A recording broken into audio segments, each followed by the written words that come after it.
Ora, então, eu não sei se dizer ainda bom dia ou boa tarde, não é? Mas cumprimento, não é? Portanto, todos os presentes e participantes neste clube de leitura.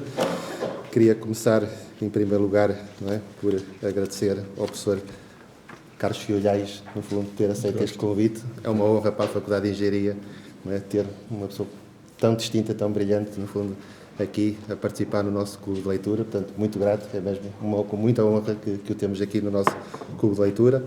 Agradecer também à Biblioteca da FEUP, em particular o Dr. Luís Costa, no fundo, e toda a equipa por esta organização. É muito importante no fundo, estarem todos, não é, envolvidos numa atividade que considero tão importante para a nossa formação, não só académica, mas cultural, e, portanto, meus parabéns.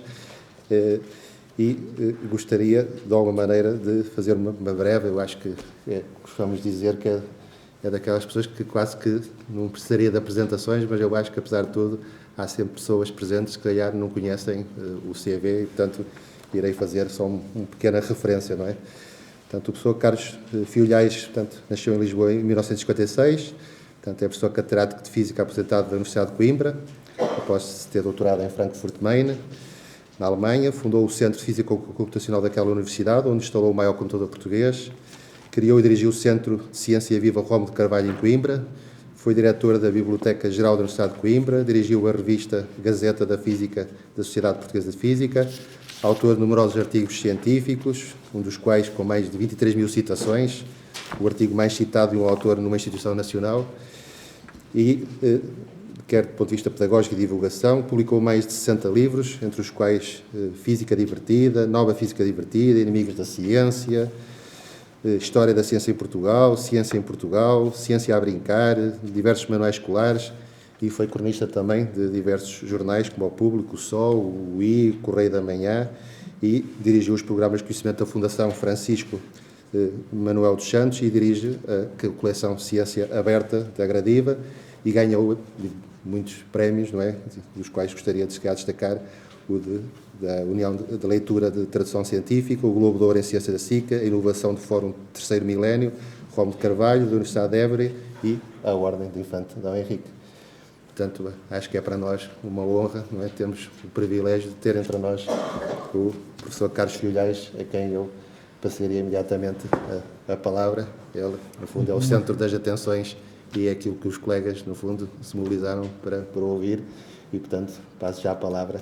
Muito obrigado mais uma vez. Muito bem. E seja muito bem-vindo à Faculdade de Engenharia. Bem-aja, Sr. Professor. É com muito gosto e é para mim também uma honra estar aqui nesta excelente escola,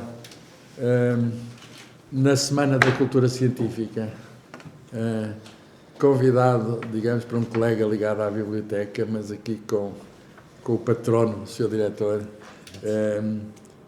que fez esta tão simpática apresentação. Porque é que é a Semana da Cultura Científica? É uma ideia de um amigo meu e de muitos dos presentes, foi José Mariano Gago, que foi Ministro da Ciência e Tecnologia, o primeiro-ministro da Ciência e Tecnologia, a pasta com esse nome, em 1995, que uma das primeiras iniciativas que teve foi instituir um Dia Nacional da Cultura Científica, que se situa dentro de uma Semana da Cultura Científica e Tecnológica. A designação correta é científica e tecnológica. Devo dizer isto, estamos na Faculdade de Engenharia. E a ideia manteve-se, estão a ver, desde 1995 que celebramos a Rômulo de Carvalho. E por isso, sendo amanhã o dia do aniversário, o Dia da Cultura Científica, estando hoje no Porto, nesta faculdade, eu acho que devia falar de Rômulo de Carvalho. Ele, aliás, tem uma ligação ao Porto, ele estudou aqui na Universidade do Porto, portanto, ele fez o curso dele, de Ciências Físico-Químicas, aqui na Universidade do Porto. Qual é a minha relação com o Rômulo de Carvalho? Eu conheci-o pessoalmente, enfim, numa fase em que eu era muito novo e ele era, enfim, eu sempre fui novo, mas era novo há muito mais tempo do que ele.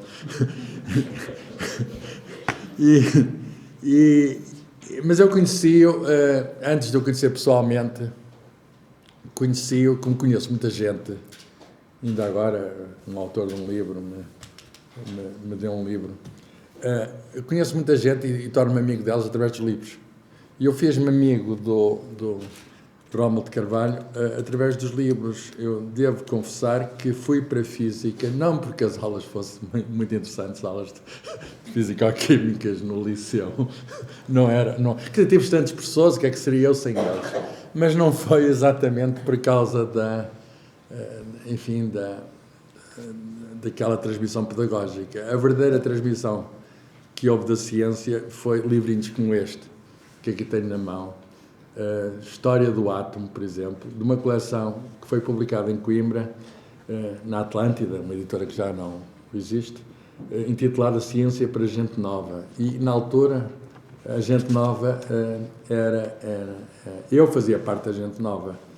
Esta edição, é a terceira edição, isto é muito êxito na altura. Esta já é depois da Revolução de 75, mas eu lembro muito antes, estava eu, naquelas fases dos 14 anos, 15 anos, eu entro na universidade em 1973, portanto, nas vésperas da Revolução. E decidi ir para a Física mais ou menos nessa altura, em 72, 73, e eu vou para a Física por causa dos livrinhos do Rómulo de Carvalho. Isto é extraordinário, quer dizer, uma pessoa ir atrás dos livros e fazer o encontro certo. Não me arrependo de nada, ao fim de 44 anos de carreira, agora 45, mais carreira ou profissão, o que lhe queiram chamar, não me arrependo de nada portanto, eu agradeço ao Rómulo de Carvalho ter-me chamado. A física, ou a ciência em geral, é uma bela senhora, que tem os seus encantos. Eu pude conhecer de perto os seus encantos, mas ainda hoje ela os tem, alguns misteriosos que estão aí para ser descobertos pelos jovens e para ser postos ao nosso serviço. O Rómulo de Carvalho, além de professor de Físico-Química, ele nasceu no ano de 1906, a 24 de novembro, em Lisboa. Portanto, estão a ver, o Porto, nessa altura, conseguia atrair pessoas de Lisboa. E era filho o Rómulo de Carvalho era filho de uma pessoa de um casal de classe média-baixa. O pai era funcionário dos Correios e Telégrafos e a mãe era doméstica, como então se dizia. A minha mãe também, aliás, era doméstica. E ele, digamos, é uma pessoa que fez a vida que fez graças à escola, e aí também me identifico com ele. Foi graças à escola, digamos, que eu consegui estar hoje aqui perante vós. É muito interessante que a mãe, sendo doméstica, tivesse uma propensão para a poesia e fazia quadras de improviso, a mãe. Portanto, há qualquer coisa de genética, entre aspas, não é científico, mas em casa havia já algum sentimento poético. A família é originária do Algarve. E o que é certo é que ele teve esse sentido poético desde cedo na vida. Conta-se que aos 10 anos tentou, vejam lá a veleidade, completar os Lusíadas. Ele acha que aquilo ficava mal terminado no canto 10º e começou a escrever o canto 11. Uma criança de 10 anos não está mal. Portanto, uma criança aplicada, ambiciosa, etc. Mas, apesar disso, fez o seu curso aqui, depois foi professor de Físico-Químicas no liceu, onde eu mais tarde havia de ser também aluno, no liceu, na altura chamava-se Dom João III, em Coimbra. Era um dos liceus nacionais, onde ele era professor metodólogo, onde se formavam. Eu era muito novo para poder ter desfrutado da presença dele, porque ele depois de ter estado em Coimbra foi para Lisboa. Já tinha estado em Lisboa, já agora. Do Porto foi para Lisboa, esteve no Camões, e depois veio para Coimbra, e depois foi para onde terminou a carreira, para o Pedro Nunes, para o Liceu Pedro Nunes em Lisboa. Eu estive no funeral dele e foi comovente, porque ele foi ali dos Pinados Prazeres, que é perto, mas deu uma volta em frente ao Liceu e choveram flores. E foi emocionante. Eu ainda hoje me emociono a lembrar aquilo. A escola onde a pessoa ensinou anos e anos a lançarem de flores. O Rómulo de Carvalho, como sabem, foi também poeta, sob o nome de António Gião, mas é um poeta tardio. Apesar daquele impulso inicial, ele reprimiu esse impulso. Achou que não era bem, a sociedade, digamos, não achava bem que um professor de Físico-Química devia ser austero, não é? Alguém que ensinava as leis de Newton e aqueles problemas todos que alguns achavam muito difíceis, não é? E os trabalhos de laboratório, ele era uma pessoa muito exigente. Aliás, as pessoas que conviveram diretamente com ele como estagiários dizem que era a exigência em pessoa, um rigor extraordinário. As coisas tinham de ser feitas meticulosamente. Mas a poesia parece ser o contrário disso, não é? A poesia é a liberdade, é a criação. E ele então começa a ser poeta no ano da graça de 1956, que é precisamente o ano que eu nasci, quando estava no meu liceu, que eu só haveria de ir para esse liceu passados 10 anos, não é? E portanto, quando eu cheguei lá, já ele lá não estava. Mas havia lá ainda a memória do Rómulo de Carvalho. Era uma pessoa cuja presença impressionava. De poucas falas, mas quando falava, dizia. Pensava antes de falar, que é uma coisa que enfim, que às vezes não se cultiva muito. Se ligarmos à televisão, achamos que não se cultiva nada. O Rómulo de Carvalho concorreu com o pseudónimo de António Gedeão, Gedeão de um aluno, tinha esse nome, e António de um tio. E, portanto, compôs para um concurso de choques florais. Portanto, ele tinha a poesia dentro dele e resolveu experimentar com o pseudónimo, que ele escondeu de toda a gente, e submeteu um concurso de poesia. Não ganhou. Quem ganhou foi o Miguel Torga. Também é jogar contra o Messi. O Messi não, peço desculpa, o Ronaldo. Mas o Miguel Torga abdicou para dar lugar aos novos.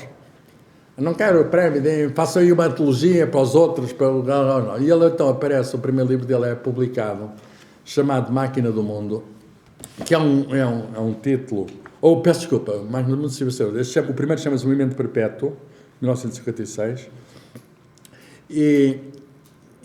e o que é curioso, também publicado pela Atlântida de Coimbra, o que é curioso é que ele pediu ao editor da Atlântida, onde ele já editava livros escolares, ele já tinha editado até um livro sobre o embalsamento egípcio na Biblioteca Cosmos do Bento Jesus Caraça.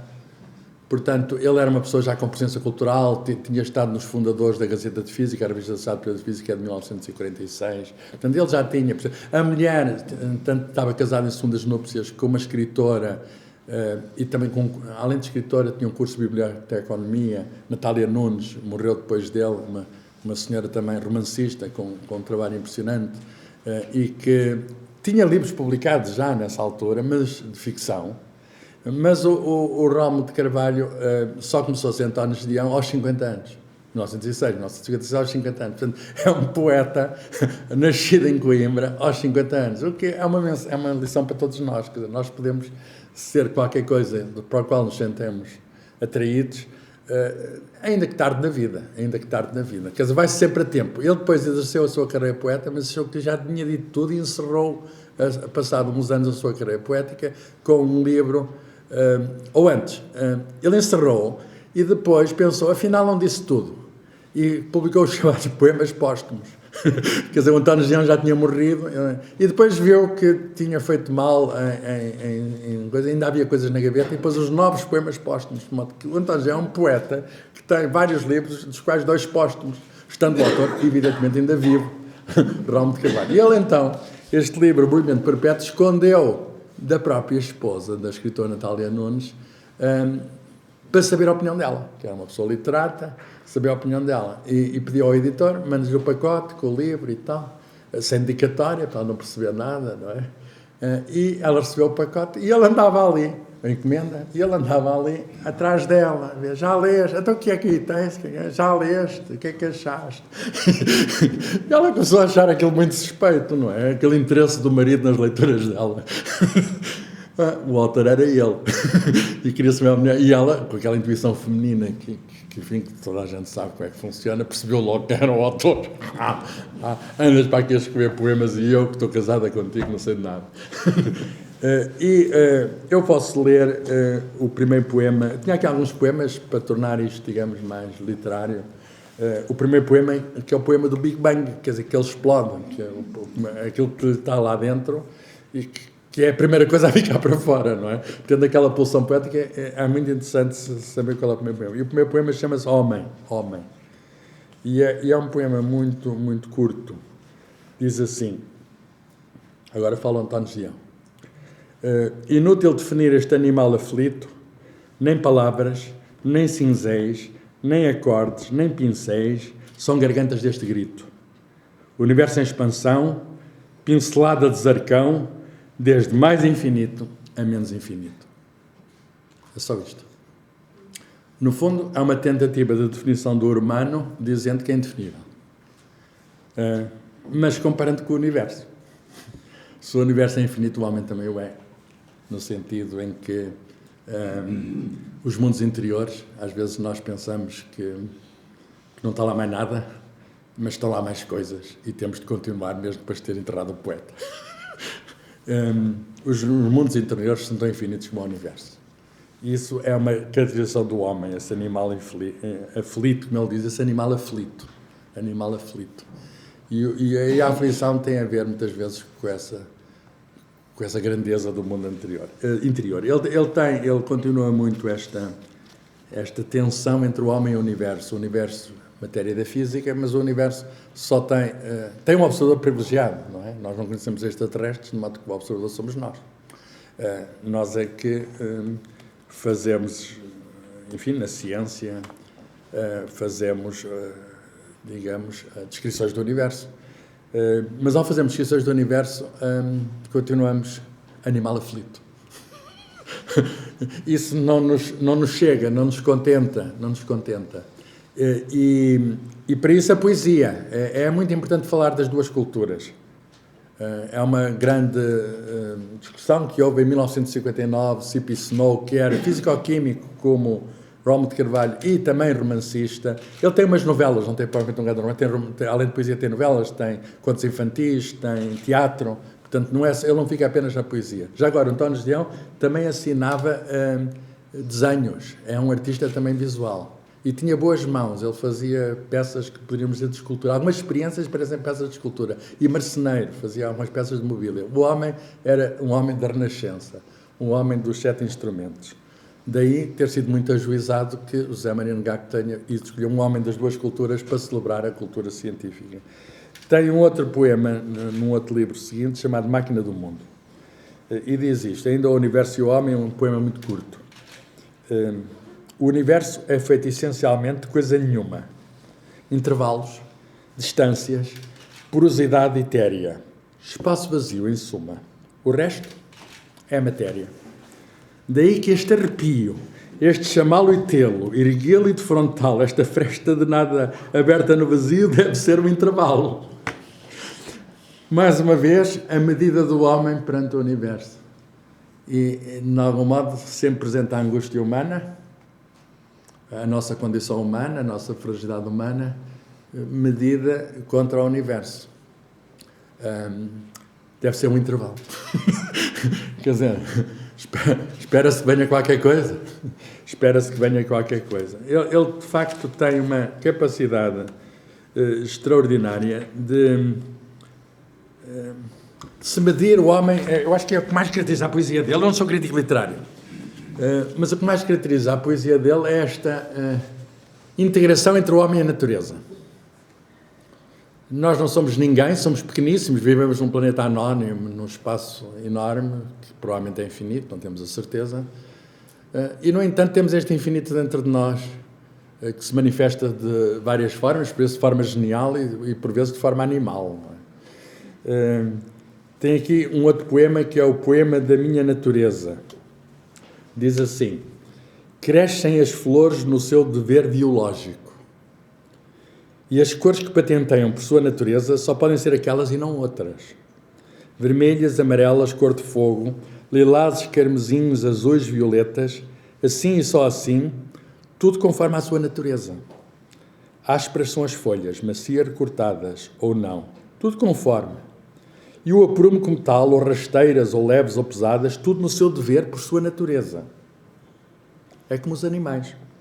Em cada qual, por sua natureza, todo o dever se cumpre. Comem, dejetam, dormem, fazem amor nas horas competentes, lutam, caçam, agridem, rosnam à lua, trinam, assobiam, escondem-se, espreitam, fogem, amarinham, dançam, mudam de pele, agacham-se, disfarçam-se, tudo conforme a sua natureza. Assim eu penso, e amo, e sofro, e vou andando, tudo conforme a minha natureza. Em poucos versos, está aqui agora mais longe do universo das estrelas, mas do universo da Terra, que é o universo de seres vivos, o problema o nosso problema existencial, como diriam os filósofos, que é, por um lado, há um destino, que é o destino genético, tudo conforme a nossa natureza, à qual não podemos escapar, não é? Eu sou quem sou porque os meus pais me deram os genes também, antes dos meus professores me terem acrescentado aquilo que era património da humanidade. Mas depois há a questão do livre-arbítrio, que é que liberdade é que nós temos e como é que podemos exercê-la. Assim eu penso e amo e sofro e vou andando, tudo conforme a minha natureza. O que quer dizer que a natureza acaba por ser um constrangimento, como na física e na engenharia, um problema com condições de fronteira. E nós temos esta condição fronteira de sermos, digamos, seres vivos, o que significa termos a ADN em comum com qualquer outro ser vivo, o código da vida é universal, mas, no entanto, há coisas que nós fazemos e que os outros não fazem. Penso, amo e sofro e vou andando, acho que todos vão andando. O pensar, o amar e o sofrer é mais complicado. Enfim, podemos discutir isso, mas há uma parte animal nisto tudo, não é? Há uma parte animal, onde é que começa a pensar, onde é que começa a amar, onde é que começa a sofrer, e as coisas estão relacionadas, como todos sabem, não é? Como todos sabem da vida. O pensar, o amar, o sofrer, e isto tendo um constrangimento que é biológico. Quando as pessoas pensam, sei lá, que os poetas são absolutamente livres, não são nada, eles são animais que dormem, que sonham já agora, e que sonham conforme a vida vivida, etc. Portanto, isto de pensar, amar e sofrer tem uma parte que é biológica e tem outra parte que é a nossa evasão, a tentativa de invasão, que vamos conseguindo, para usar o gerúndio, vamos conseguindo. E eu acho que, vamos chamar isto o drama humano, não é? O drama humano é muito difícil de ser aprendido não é mesmo, eu vou ser categórico agora. Se alguém... Depois podemos discutir isso. O drama humano não pode ser captado apenas pela ciência e tecnologia. A ciência e tecnologia é imprescindível, sem ela não nos podíamos salvar. Mas agora a questão é só com elas também não nos salvamos.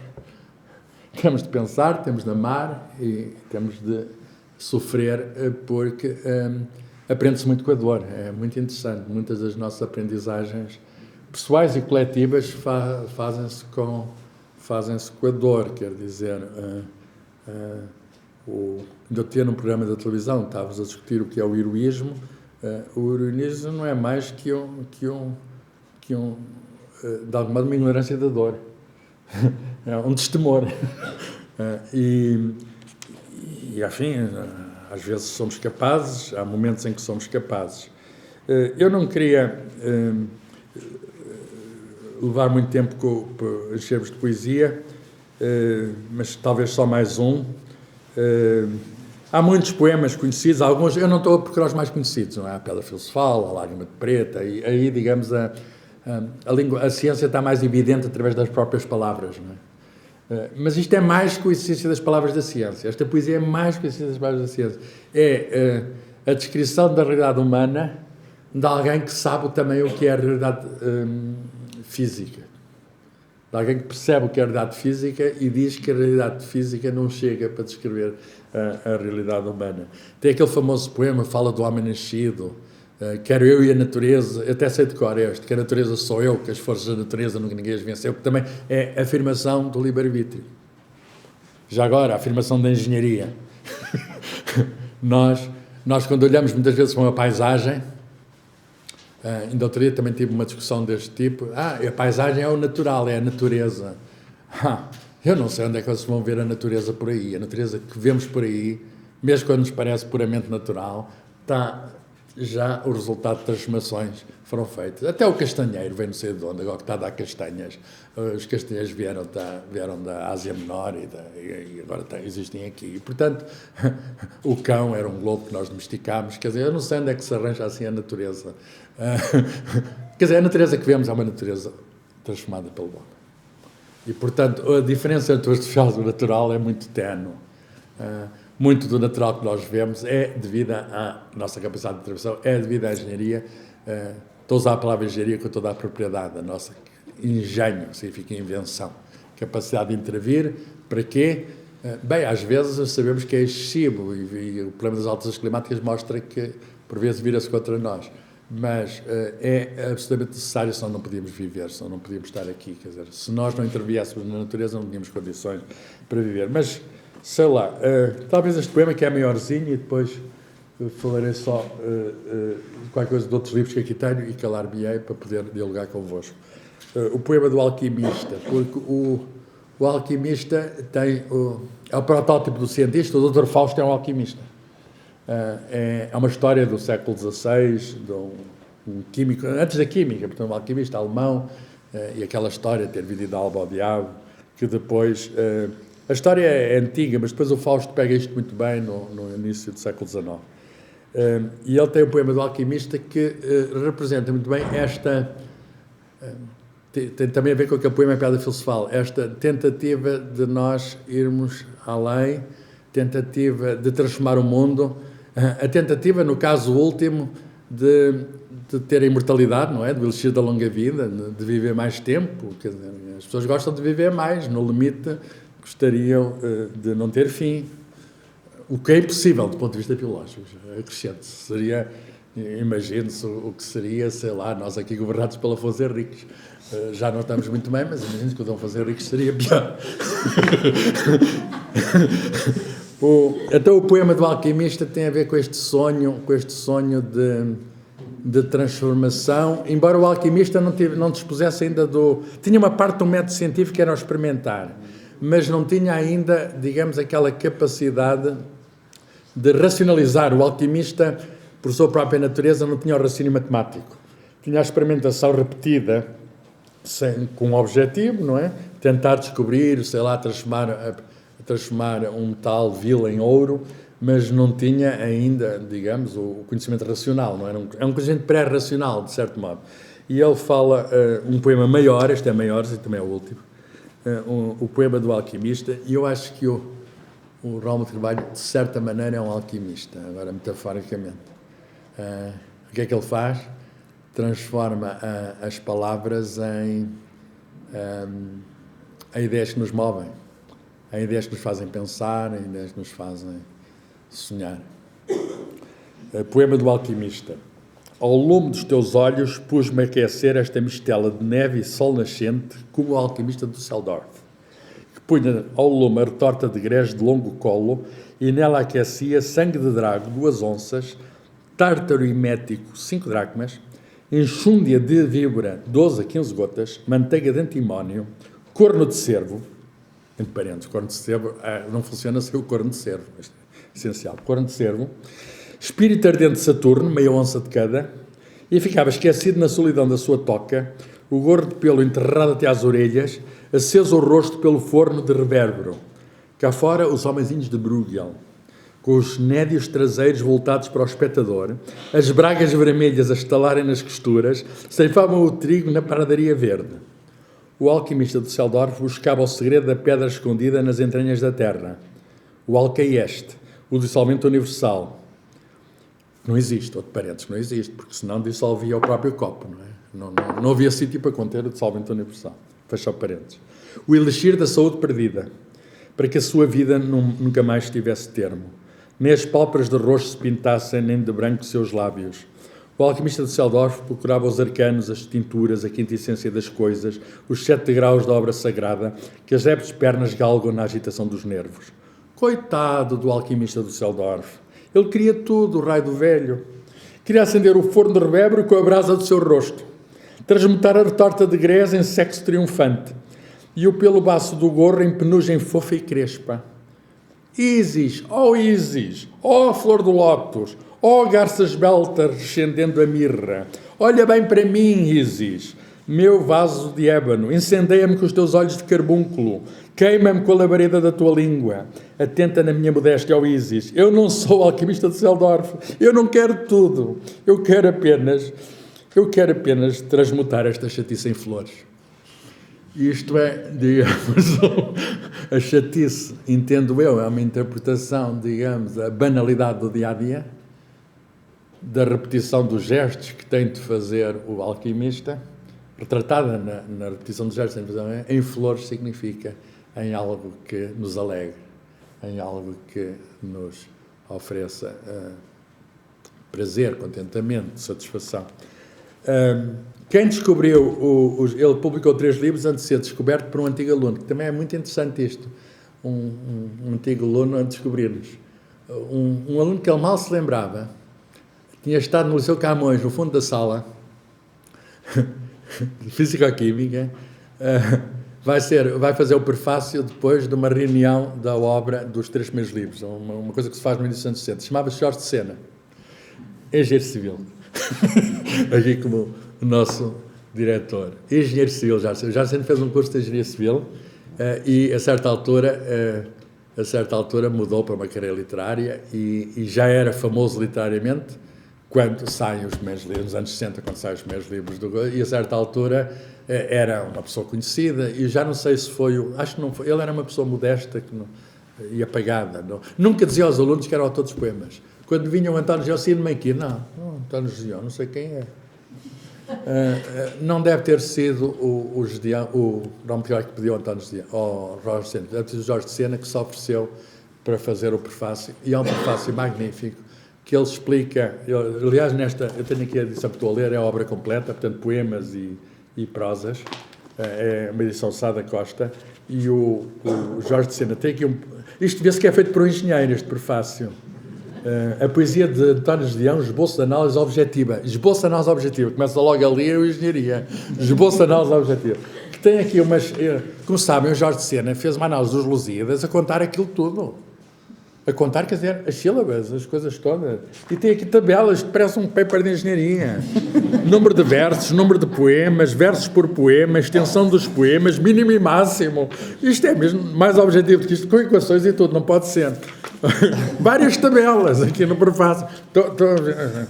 Eu mostrando aqui ao seu diretor, estou a mostrar a toda a gente.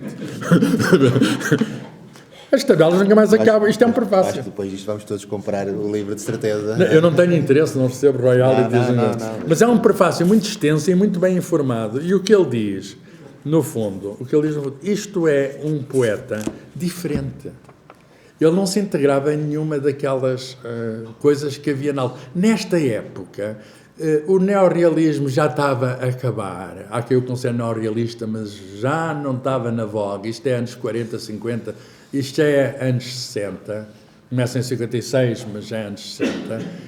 E nos anos 60, o que era moderno era já alguma poesia experimental. Do Gastão Cruz e de outros, coisa que ele sempre detestou já agora. Ele achou que aquilo não tinha... um poema tinha de ter uma certa estrutura. Ele é neoclassicista, de algum modo. O poema tem de ter uma estrutura clássica, etc. E, portanto, ele foi um poeta singular. Estão a ver? Um poeta singular. Que não, claro que se correspondia com outros literatos, etc. A certa altura, tornou-se um nome famoso, mas mantendo sempre a sua individualidade. Não entrava em tertúlias, não frequentava escolas, não organizou uma escola. Agora somos todos alunos de Geão, não é? De algum modo. Mas isso não foi cultivado por ele. Isto, de algum modo, foi proporcionado pela obra dele. Ele deixou-nos a obra, vocês façam o que quiserem. António Geão, não sou eu sou Rómulo de Carvalho. E apagou-se. Mas não se apagou. Não se apagou porque estamos aqui hoje a celebrar o Rómulo de Carvalho. E o Jorge de Sena, eu recomendo o prefácio dele, porque ele diz que não é apenas usar palavras da ciência. Isso outros também usaram. É perceber o que é da ciência e o que não é da ciência e tentar juntar as duas coisas. A ciência é parte da cultura. Quando a gente fala em duas culturas é um erro. Não há uma cultura versus ciência. A ciência é parte da cultura. O que é que a ciência não tem que seja cultural? É uma atividade humana, é das mais humanas das atividades, a atividade de descobrir, de indagar, de querer saber. Eu não conheço, quer dizer, há outras coisas que são tão humanas como esta, mas esta é plenamente humana. Então, para terminar, dizer que ele tem outros livros, porque este homem não se ficou nem pela pedagogia, ele tem vários manuais escolares, nem pela livros de divulgação para jovens e para adultos. Tem este Física para o Povo, também saído na Atlântida, 1968, eu tenho aqui a primeira edição, que diz assim: este livro é para si, meu amigo. Foi escrito a pensar em todas as pessoas que gostariam de estudar e de aprender, mas que não tiveram ocasião para isso. A preocupação com a cultura popular. Muito interessante. E então trata as pessoas por meu amigo. Quer dizer, a primeira são perguntas. Desculpa a pergunta, meu amigo. O meu amigo já alguma vez viu a sua cara? E vai contar a história do espelho. Às vezes as pessoas dizem, eu conheço a sua cara de algum lado. E eu costumo dizer, não, a minha cara anda sempre comigo. Não conhece de lado nenhum. Andamos colados ao outro. Às vezes o espelho reflete, mas é sempre a minha cara, não é? É sempre a minha cara. É a que eu tenho, não tenho outra. Há pessoas de duas caras, eu não só tenho uma. E é muito interessante que ele pega em coisas do dia-a-dia. Coisas do dia-a-dia e muitos problemas práticos. Não penso, o meu amigo, só os objetos é que têm centro de gravidade. O meu amigo também tem o seu e vou dar-lhe provas disso. Então vai dizer onde é que cada um de nós tem o seu centro de gravidade, que é uma coisa... Até podemos pô-lo fora do corpo. Se fizermos um certo contorcionismo, pomos o centro de gravidade fora do corpo, que é estranho. Ora bem, é um pedagogo, fez a história que ainda hoje é a melhor história do ensino em Portugal, publicada pela Fundação Gulbenkian, desde a fundação da nacionalidade, desde Afonso Henriques até ao fim do regime de Salazar e Caetano. Se hoje querem saber a educação em Portugal, incluindo o começo das engenharias, essas coisas, está aqui. Ele foi também um historiador de ciência, especializou-se no século XVIII, já tinha havido vários historiadores importantes do tempo de descobrimentos. Ele então foi descobrir o século XVIII. Estamos a comemorar os 250 anos da Reforma Pombalina da Universidade de Coimbra. Ele é o maior especialista, digamos, desse tempo. E há até uma coisa muito curiosa que ele conta depois nas memórias, que é o último livro que eu vou mostrar, que é a má relação que ele também teve, a dificuldade que ele teve em publicar na Universidade de Coimbra, porque os professores, Faculdade de Letras, achavam que um professor do liceu que não podia ir ali dizer coisas sobre a Universidade de Coimbra. Havia muito essa divisão, quando nós sabemos que há professores de liceu, na geração dele, notáveis, o Joel Serrão, tantos e tantos, o Virgílio Ferreira, tantos e tantos professores de liceu notáveis, mas os lentes de Coimbra achavam que era entrar no Olimpo.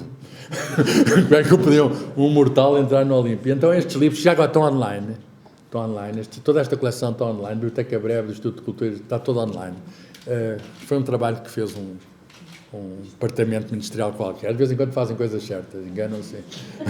A Física Experimental em Portugal no século XVIII diz como é que começou a física em Portugal. É muito interessante a física tal como nós a conhecemos.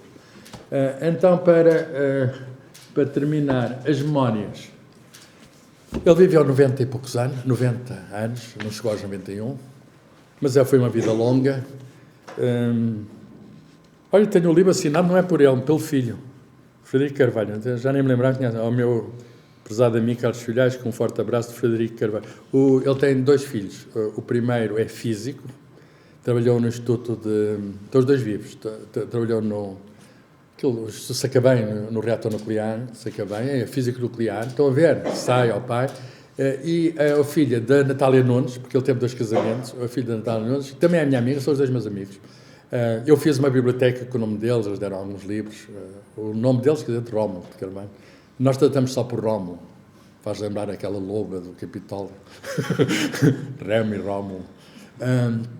E a filha vai-se lá saber, mas também tarde, porquê? Os genes. Também tarde, mas dedica-se à literatura. Chama-se Cristina Carvalho e tem ganho já muitos prémios e tem livros agora aí que estão... muito apreciados, em particular pelos jovens, estão no Plano Nacional de Leitura. Então, este Rómulo de Carvalho, este livro, com a letra dele, isto é a letra dele, sempre aquela letra que uma pessoa aprende na escola e que eu já não sou capaz, porque apareceram os computadores, já não tenho esta letra em linhas, as minhas direitas imaginárias, não está lá o caderno de linhas, mas o caderno de linhas da escola ficou na nossa mente. memórias ele fez para contar a vida dele. A vida dele é a história do século XX português. Começando em Lisboa, indo para o Porto, indo para Coimbra, voltando a Lisboa e correndo, digamos, desde a Primeira República até antes, 1906, não é? Antes a monarquia, a Primeira República, o Estado Novo e depois o 25 de Abril. Ele teve alguns problemas em perceber aquilo, mas também devido, digamos, alegrou-se naturalmente, mas imediatamente ficou desiludido, porque com aquelas convulsões todas, com aquela idade, ele já não se sabia orientar na coisa. Mas então escreve, num português de lei, um português que vale a pena ler só pela qualidade da escrita, dedica o livro está aqui, começa assim: pois, queridos filhos, dos netos dos meus netos, tão queridos quanto é certo que nunca teremos trato pessoal. Portanto, ele dedica aos tetranetos. Isto é para ser lido em 4 gerações. É fácil amarmos as pessoas à distância e por isso nos condoemos dos que padecem quando temos notícias dos seus sofrimentos através dos meios de comunicação social. Se as conhecêssemos pessoalmente, diríamos que nunca tinham tido o que mereciam e voltámos a página. Eu amo-vos por princípio. Mas como já haverá tanto sangue diverso entrecruzado nas vossas veias, pouco teremos de comum. Isto é de uma frieza. Como quem diz, eu vou tentar contar a minha vida a vocês, que são são meus descendentes, mas também já pouco teremos em comum. Mostrou-se o sangue. E conta a história da vida dele pelo fim. Só há 2 dias do hospital, saí há 2 dias do hospital onde fui sujeito a uma intervenção cirúrgica. Não sei se lá para meados do século XXI precisarão de consultar uma enciclopédia para saberem o que é um hospital. Portanto, isto começa com uma história de ficção científica, a falar diretamente para os netarnetes dos últimos dias do avô. Ele sabia que estava numa fase final da vida. E é extraordinário. Se quiserem saber o que foi o século XX português, naturalmente visto uma certa circunstância pessoal, mas o geral está no particular, não é? O global está sempre no local. E a ler este livro que eu recomendo muito. Fala de tudo. Fala de tudo porquê? Porque é um livro secreto. Era para manter durante 4 gerações. Após os tetranetos, os filhos não resistiram. Os filhos depois concordaram, os herdeiros concordaram que aquilo devia ser conhecido, e ainda bem. Conta aqui coisas sobre o reitor do liceu, a universidade, os professores, tudo. E é uma história de vida, uma vida de trabalho, uma vida de professor, mas uma vida também de escritor, uma vida com uma rica vida interior, que ele numa entrevista, eu dirigi uma revista chamada Gazeta de Física, a revista Sociedade de Física, que ele começou, e publicámos lá quando ele fez 90 anos, e foi feita essa primeira homenagem. Foi um ano antes de ele morrer, uma entrevista com ele, e ele diz que não há diferença nenhuma entre ciência e poesia, em sentido em que o criador é o mesmo. O ato criativo é muito semelhante. A imaginação é uma arma essencial, quer ao cientista, quer ao poeta, e às vezes quando pensamos que o cientista está muito constrangido, tem de descrever a natureza, como se o poeta também não estivesse constrangido pela sua própria natureza, mas às vezes não pensamos que a natureza tem uma imaginação enorme. E, portanto, para o cientista ter a imaginação da natureza, tem de ter uma imaginação prodigiosa. Nós acreditamos hoje, não é científico o que vou dizer, que o empreendimento científico e, portanto, tecnológico nunca vai acabar, porque a natureza nos vai sempre escapar um bocadinho. E é por isso, digamos, que a ciência também é tão fascinante, também tem o infinito lá dentro. É o infinito do universo e o infinito da poesia são infinitos que se entrecruzam. Muito obrigado pela vossa atenção.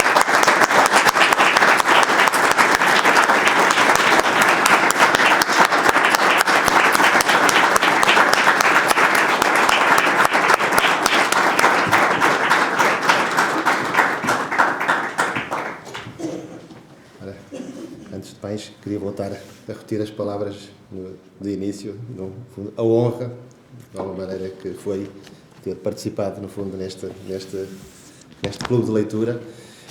Dizer também que estava, no fundo, aqui o professor Carlos Filhais, a puxar para os nossos interiores, lembrando que ele é infinito, não é? Infelizmente, leva-me, no fundo, à minha condição de moderador, não é? De que o tempo não é infinito, mas como puxa tanto para os nossos interiores, eu devolvo imediatamente as palavras, no fundo, de certeza aos colegas que estão aqui, no fundo, que vieram, e foi pelo professor Filhais, não é? E, portanto, passava imediatamente, nem iria fazer qualquer intervenção, imediatamente a palavra, no fundo, aos distintos colegas que participaram neste clube de leitura e que julgo que também sentiram os seus interiores a ser puxados, não é? Portanto, passava já a palavra imediatamente aos colegas que quisessem colocar alguma questão, aproveitar a oportunidade de termos aqui a nossa presença do professor Carlos Filhais. Sou todo vosso, se quiserem perguntar, eu terei o maior gosto em expor perante vós as minhas limitações. Queria só, se pudesse identificar só, que é sempre bom, para passarmos a conhecer todos os melhores. E só fiquei com uma dúvida. Chegou a conhecer pessoalmente? Sim. É que não Ele era uma pessoa de uma delicadeza extrema e eu comecei a ser conhecido. O meu primeiro livro é de 91, Física Divertida, e comecei a falar de Rome de Carvalho, etc. E eu lembro que o primeiro contacto foi ele mandou-me um cartão dele com um agradecimento, qualquer coisa que eu lhe mandei, e depois cheguei a visitá-lo em casa e vi-o numa palestra. Quer dizer, não posso dizer que tive uma grande intimidade com ele, que não tive. Reparem, eu tinha à volta de 30 anos, ele tinha 90. Portanto, há uma diferença exatamente de 50 anos entre nós, não é? E eu nasci quando ele começa a poeira. Eu sou da idade do Gedeão. Mas conheci-o pessoalmente e é interessante que a pessoa em si não se percebe bem o poeta. Aliás, ele fazia tudo por esconder isso. Como se houvesse, e tem a ver na minha opinião, tem a ver com a sociedade, quer dizer, como se a condição de poeta não ficasse bem com a condição de professor de Física e Química. Aquele é um poeta. Ainda é um bocadinho depreciativo quando dizemos isso, já repararam? Aquele é um poeta.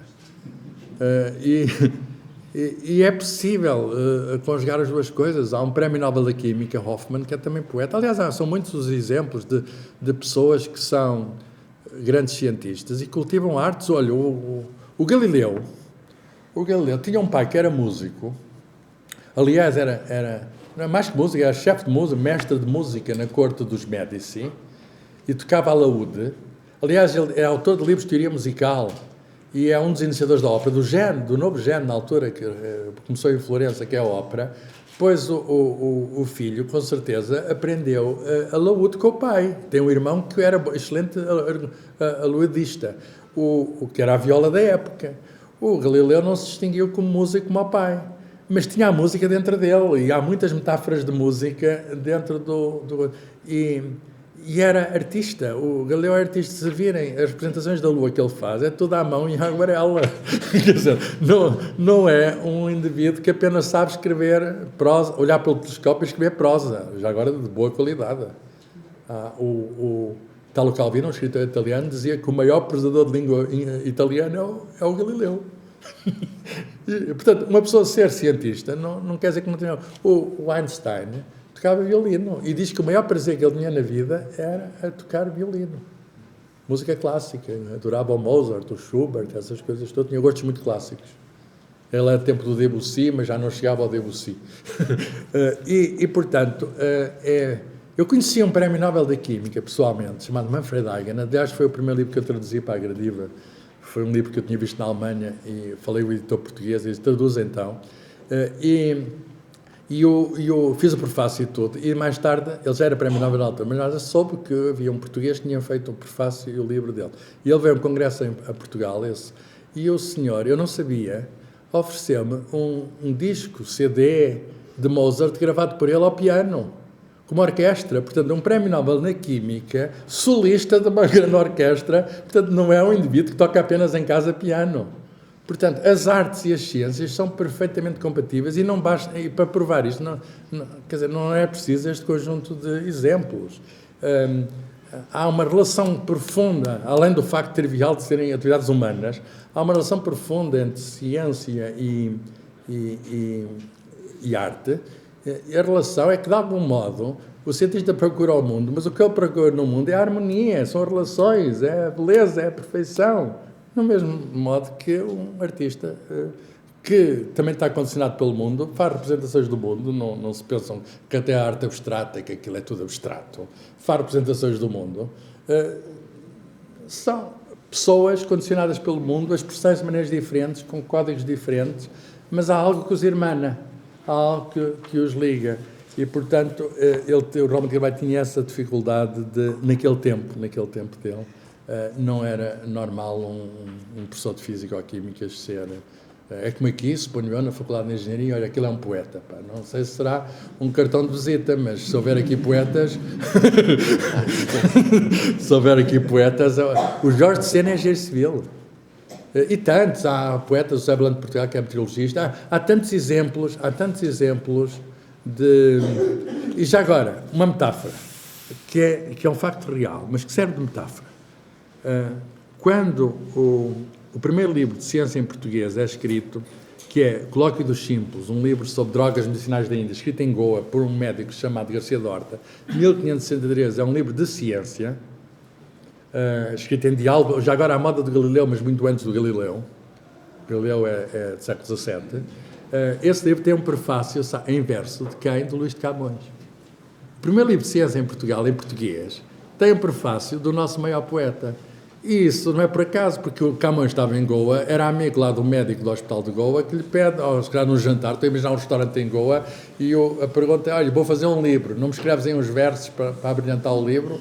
E com certeza, não sei se o vinho era bom lá em Goa, mas, portanto, reparem, a ciência e a poesia logo unidos num livro de ciência, e, portanto, ciência e poesia podem estar próximas, não digo que são a mesma coisa, é óbvio que não são a mesma coisa, mas podem estar juntas, podem estar em diálogo, e ainda bem que aqui na Faculdade de Engenharia há uma biblioteca com clube de leitura em que eu sei que chamam escritores e etc.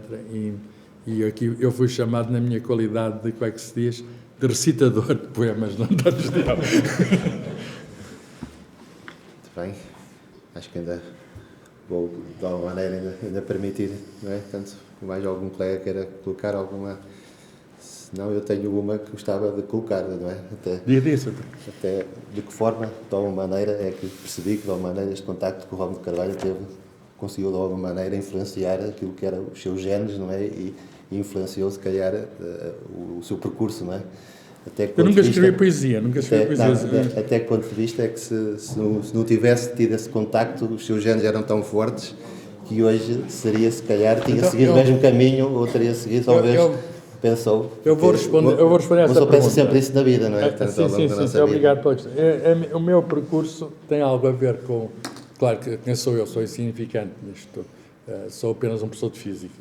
Mas, no sentido em que a minha família também era uma família modesta, tal como a do Roma de Carvalho, e, portanto, tal como ele conseguiu aquilo que conseguiu através da escola, eu também consegui aquilo que consegui graças à escola, que é como quem diz aos professores, escola e professores.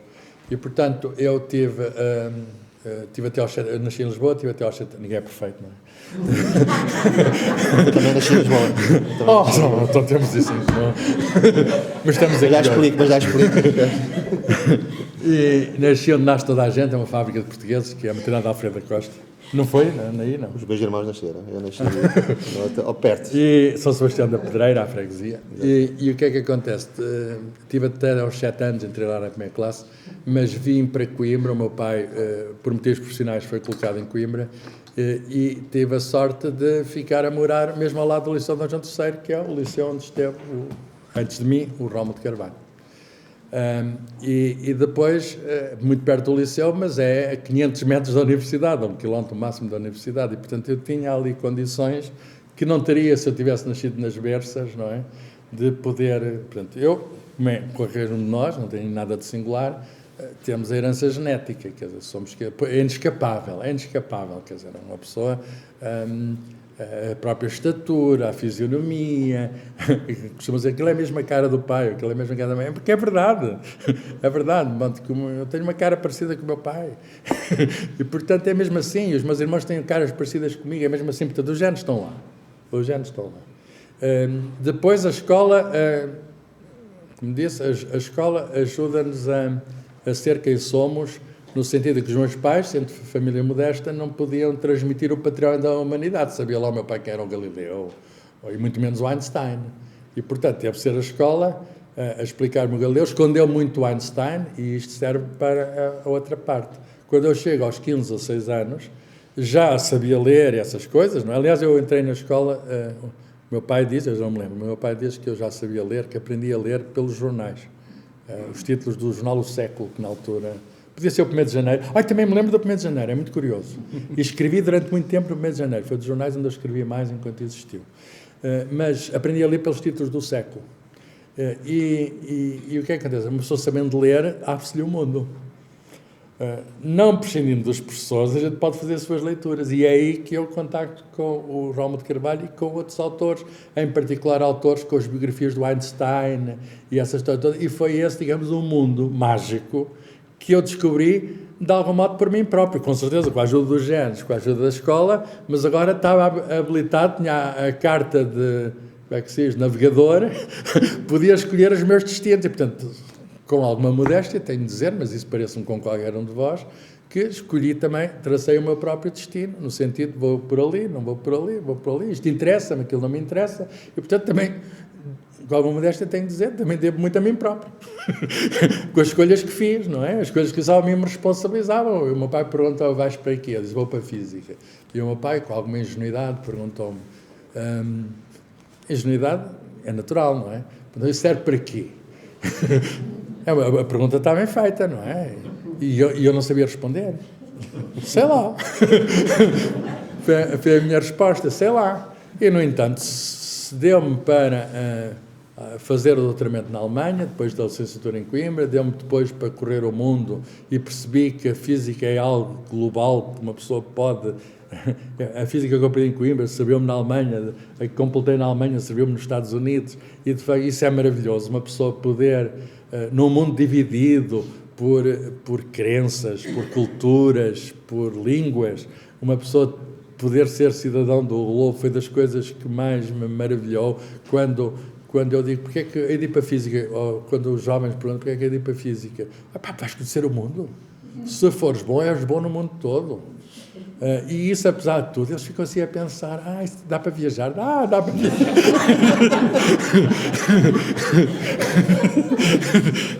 E, portanto, eu sou o resultado, como qualquer um de vós, é o resultado dessas circunstâncias todas. Claro que há alguns acasos. O facto de ter o liceu e a universidade perto de casa permitiu-me, de algum modo, concretizar algum potencial, suponho eu, se é que posso dizer isso, que não poderia se estivesse noutro sítio. E acredito que há pessoas com um potencial extraordinário e que, infelizmente, a escola ainda não chega lá, ou que há dificuldades económicas e...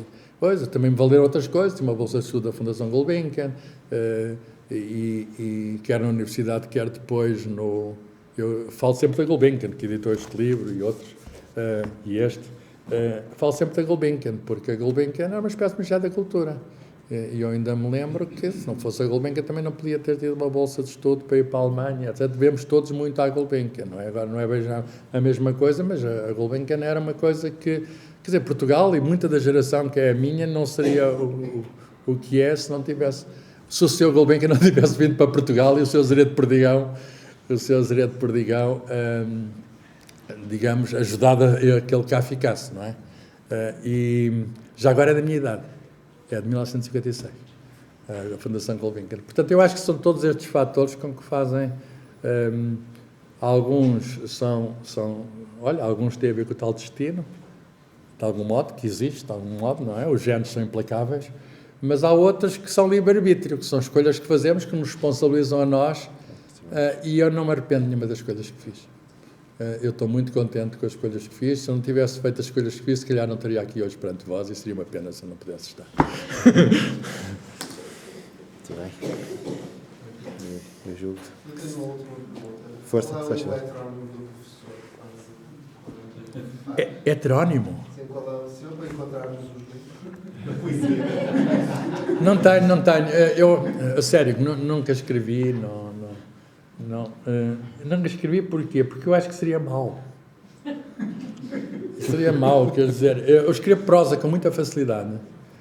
Custa mais, eu escrevo muitos artigos em muita coisa, livros, tenho dezenas de livros, mas preciso ter o tema, preciso ter o conhecimento sobre esse tema, definir o assunto, estruturar o assunto, reunir informação sobre o assunto, e depois a seguir a última parte não me aflige nada. Às vezes o problema é para escrever qualquer coisa, por exemplo, para um jornal, qual é o assunto? Ter um título às vezes ajuda muito. E depois tem que ter o conhecimento sobre aquele assunto. Vamos supor, agora disse muito bem que eu escrevo para uns jornais, agora escrevo para um jornal do povo. E não tenho problema nenhum com isso, que é o Correio da Manhã. Tenho de escrever para ser lido por 50 mil pessoas, etc. E então, o que é que eu ponho? A física do futebol. Muito bem. É um excelente título. Não sei se os físicos vão ler, mas os que se interessam para o futebol vão ler. Então, explico como é que o Ricardo Quaresma faz uma trivela, que aquilo não está a violar nenhuma lei da física. É aerodinâmica. Aquilo, os engenheiros mecânicos sabem aquelas coisas. É aerodinâmica. E explico lá em poucas linhas, porque aquilo o público do Correio da Manhã lê muito pouco. Não,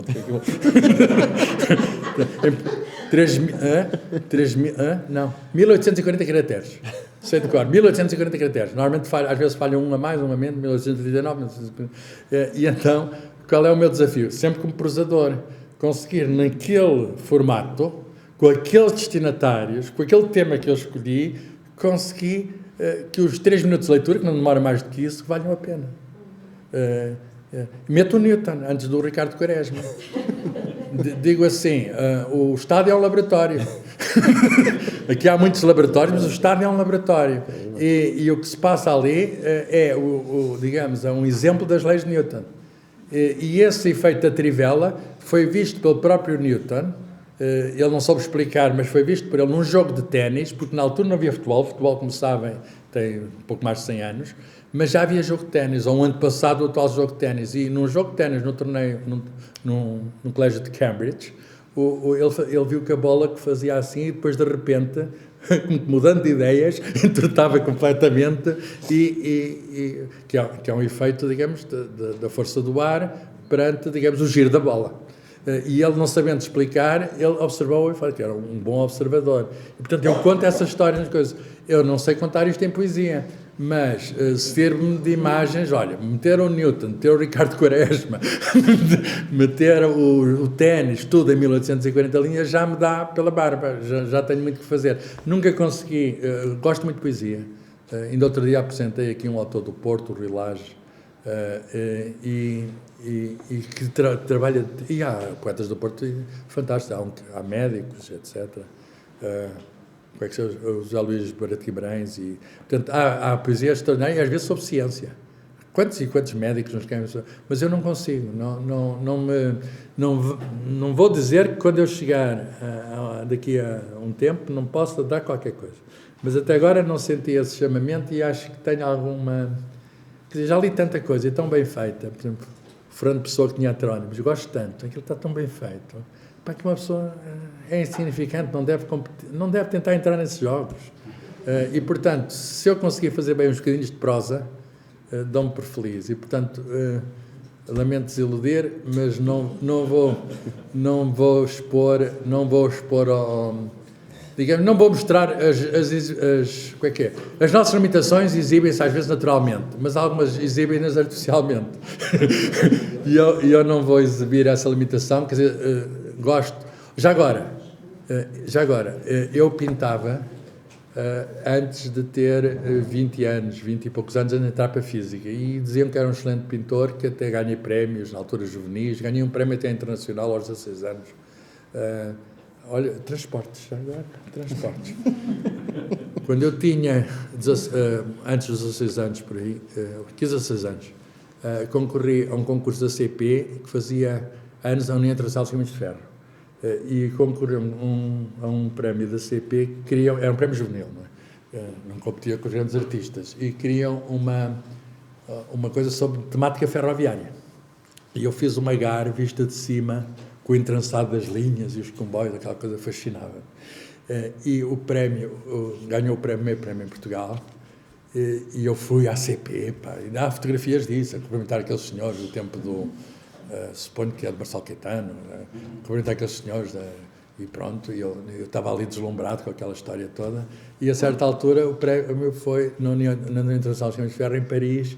Foi um concurso, o vencedor em cada país, e eu ganhei o prémio internacional o rapaz tem jeito. Aquilo foi para o Museu dos Transportes em Lausanne, eu nunca mais vi o quadro. Mas o que é certo é que comecei tão bem, pá, que eu não podia melhorar, mas é melhor sair. É melhor sair. Então comecei a fazer física e deixei de fazer pintura. Ainda me dizem hoje, vê lá, pega na tela e coisa assim do género. Portanto, não me chama. Mas uma pessoa não diz amanhã nunca. Não, isso nunca digo. Amanhã nunca. Mas atualmente não exerço outras artes a não ser estas artes banais, esta arte banal, mas também pode ser extraordinária de apreciar a arte.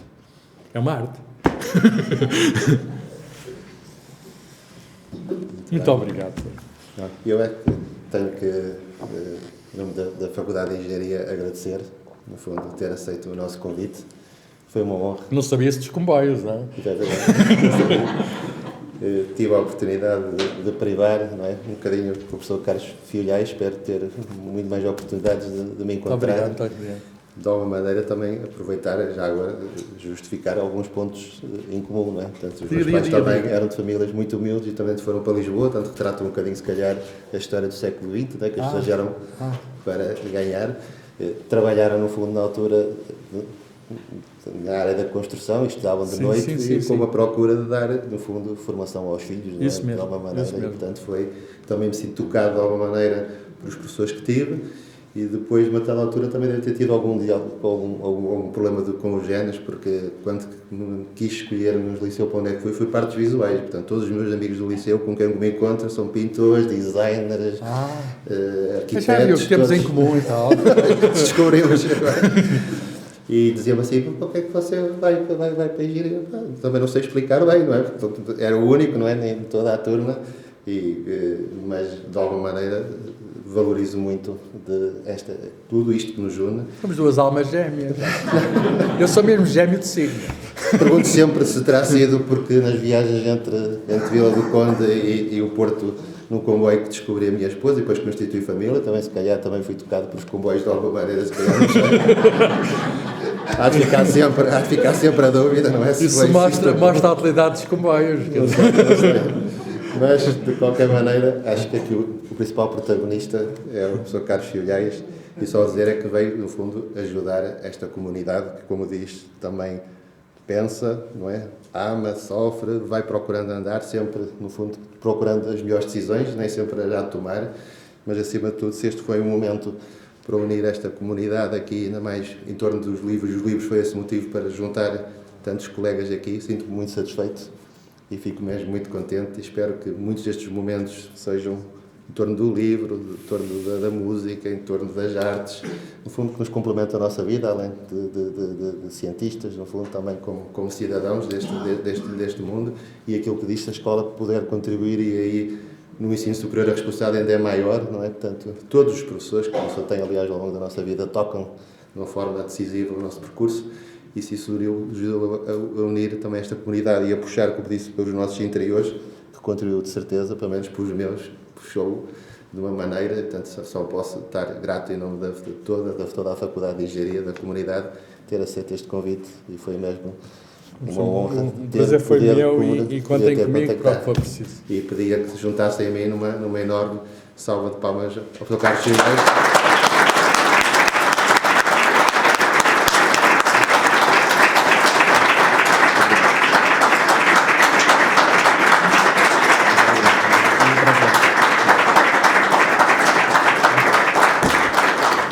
Terminava então só recordando, só a pedido da organização, que há um registro que podem fazer à saída, no fundo, para se quiserem continuar a seguir e de alguma maneira se registar neste clube e receberem mais informação adicional.